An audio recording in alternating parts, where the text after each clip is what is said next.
ইয়েমেনের ইরান সমর্থিত হুথি গোষ্ঠী তেল আবিবে ইসরায়েলি সামরিক স্থাপনায় ড্রোন হামলার দায় স্বীকার করেছে। ইয়েমেনের হুথি গোষ্ঠী এক বিবৃতিতে জানিয়েছে তারা ইসরায়েলের তেল আবিবে দুটি সামরিক স্থাপনায় ড্রোন হামলা চালিয়েছে। গোষ্ঠীটির সামরিক মুখপাত্র ইয়াহিয়া সারি বলেন, দুটি ড্রোন দিয়ে এই হামলা পরিচালনা করা হয় এবং লক্ষ্য ছিল ইসরায়েলের কেন্দ্রীয় অঞ্চলে অবস্থিত সামরিক স্থাপনা। গাজায় চলমান সংঘাতের প্রেক্ষিতে ফিলিস্তিনিদের প্রতি সংহতি জানিয়ে এই পদক্ষেপ নেওয়া হয়েছে বলে দাবি করেন তিনি।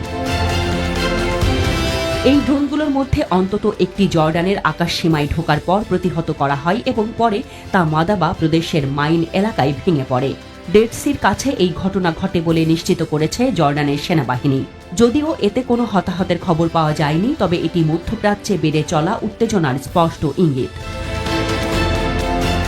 হুথিদের এই হামলার পেছনে রয়েছে গাজায় ইসরায়েলের সাম্প্রতিক ভয়াবহ বিমান হামলা। মার্চ থেকে ইসরায়েল গাজায় আগ্রাসন বাড়ানোর পর হুথিরা ইসরায়েল ও যুক্তরাষ্ট্রকে লক্ষ্য করে পাল্টা হামলা জোরদার করেছে।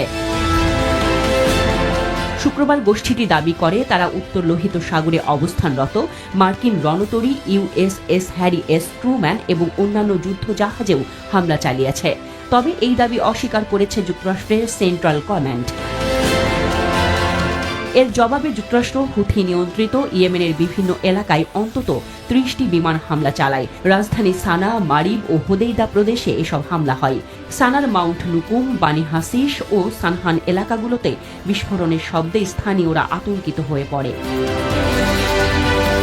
হুথিরা স্পষ্ট করে বলেছে তাদের হামলা বন্ধ হবে যদি ইসরায়েল গাজায় সামরিক অভিযান বন্ধ করে এবং মানবিক সহায়তা ঢুকতে দেয়। তারা বলেছে এটি ফিলিস্তিনিদের অধিকারের লড়াই এবং দমন পীড়ন বন্ধ না হওয়া পর্যন্ত প্রতিরোধ চলবে।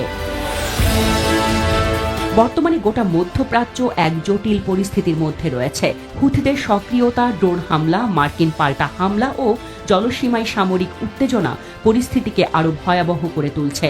সংঘাতের এই আগুন আরও বহু দেশে ছড়িয়ে পড়তে পারে বলে আশঙ্কা করছেন বিশ্লেষকরা।